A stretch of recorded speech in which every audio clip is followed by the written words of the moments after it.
आखिर किस मिट्टी की बनी हो तो मुझे समझ में नहीं आता है। क्या हो गया? क्या हो गया? तुमने देवरानी को 8,000 रुपए किस लिए दिए थे? अरे उसका जन्मदिन आने वाला था, उसको खरीदारी करनी थी इसलिए दे दिया। जन्मदिन मनाना इतना जरूरी था? घर में हमारी बेटी बीमार थी, हम लोग लेके उसको हॉस्पिटल हॉस्पिटल घूम रहे थे।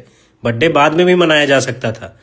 और तुमको समझ में नहीं आता है? वो तुमसे सीधे मुंह बात तक नहीं करती और तुम हो कि बस तुम ही रिश्ता निभाए जाओ निभाए जाओ। समझ में सब कुछ आता है, पागल थोड़ी हूँ। पर अगर घर में रिश्ते चलाने हैं ना, सबको साथ में रखना है ना, तो एक को झुकना पड़ता है। तो मैं बड़ी हूँ, मैं झुक जाऊंगी तो परिवार संभल जाएगा। वैसे भी मम्मी ने मुझसे ये बात बोली थी जिस दिन मैं शादी करके आई थी ना, उसके दूसरे दिन मम्मी आई और बोली कि देखो बहू, अगर एक के झुकने से परिवार साथ में रहता है तो झुकना ही जरूरी है। मम्मी भी झुकी तो आज पापा के साथ सारा भाई रहते हैं, सारा परिवार समेट के रहता है। तो मैं भी झुकी हूँ तो देवर आपके साथ में रहते हैं ना। मेरी बेटी को चाचा का प्यार नसीब होता है। देवरानी की गलती की सजा मैं अपनी बेटी को क्यों दूं?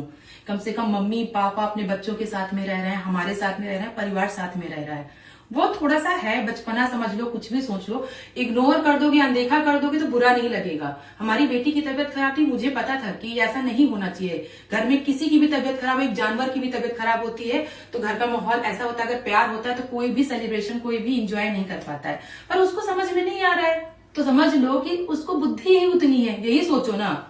इतना नहीं गुस्सा करते हैं। अगर मैं भी